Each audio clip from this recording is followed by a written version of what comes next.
So we're going to start graphing square root and cube root functions. That's as high as we go at the AB level, but you could apply many of these patterns to higher index radicals as well, fourth roots, fifth roots.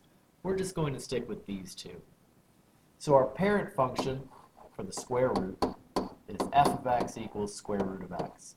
In other words, every number that I substitute into this function, I'm just going to take the square root of it. Now, most of our square roots are ugly numbers, so I'm only going to pick x values that give us nice whole number points. For example, 0. I can substitute 0 into this function. The square root of 0 is just 0.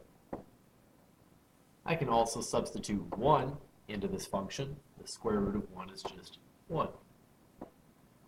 What I don't want to do is substitute in 2 or 3.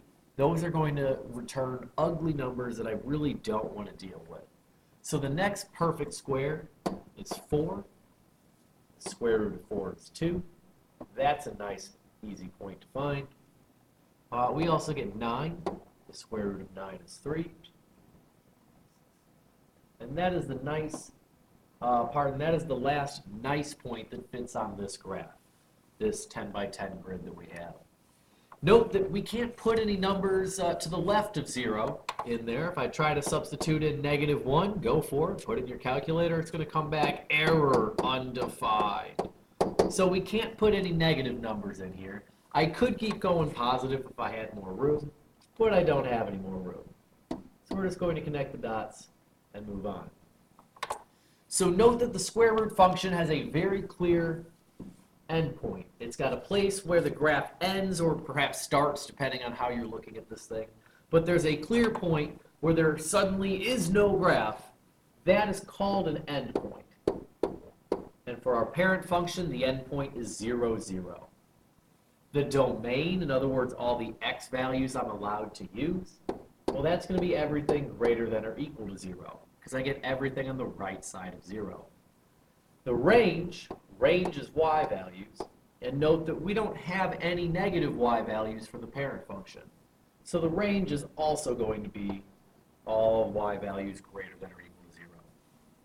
So the square root function and the cube root function have a few things in common, but let's go ahead and build the table and see what we're looking at.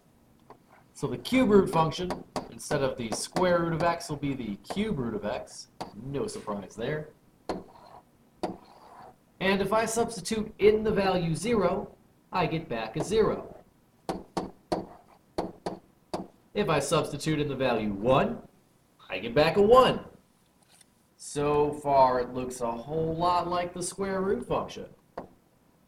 What's really different about the two is that if I substitute negative numbers into my cube root function, I get back negative numbers. There's no big error that my calculator is going to spit out at me here.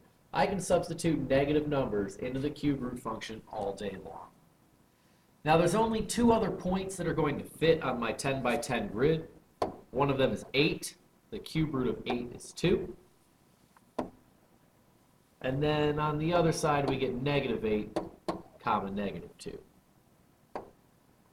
So the cube root function has a piece that looks a lot like the square root function, but there's also going to be this negative side as well.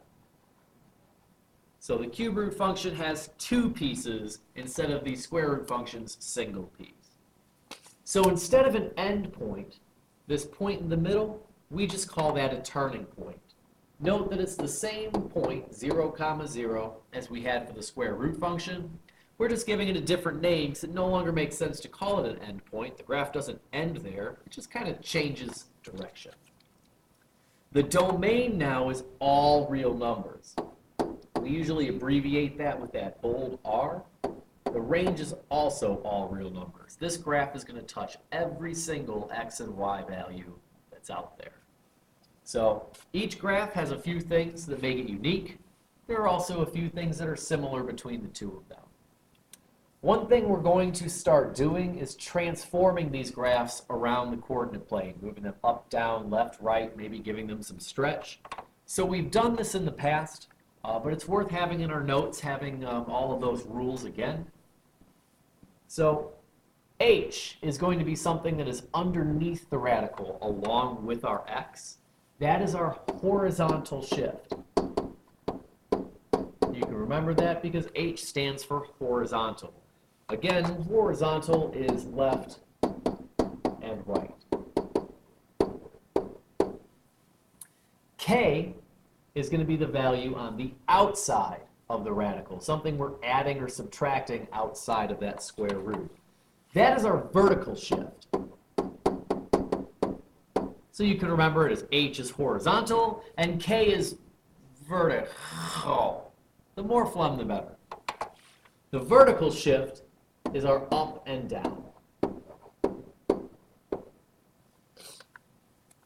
So that HK value actually determines our endpoint or our turning point. Note, in the parent functions, we don't have any H's, we don't have any K's. They're both 0, so the endpoint and turning point is at 0, 0. But once we have an H and a K, we can use those to get our endpoint, or if we're talking about a cube root function, our turning point. So that's nice. There are a couple of other things that we have done with functions before, transforming functions. One of them is that if we have a negative on the outside, right here, if we are multiplying, if we have like a -2 times this radical or a -3 times this radical, we get what's called a reflection. We would say this function is reflected. So it's like looking in a mirror. We get a reflection, and it's across the x-axis. So parts that used to be up are now down, parts that used to be down are now up. If that A value, its absolute value, is larger than 1, so it's a number like 2 or 3 or 4, then we're going to get a vertical stretch. And if instead it's a number less than 1, it's 1/2, 1/3, 1/4, then we get what's called a compression. The graph is going to look like somebody went ahead and sat on it. So we've used all of these words before. We've done this with parabolas. We've done this with lines and absolute value functions.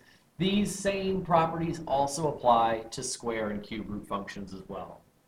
So take a second, shake out your wrist. A lot of writing here. We'll take a look at some examples in just a minute.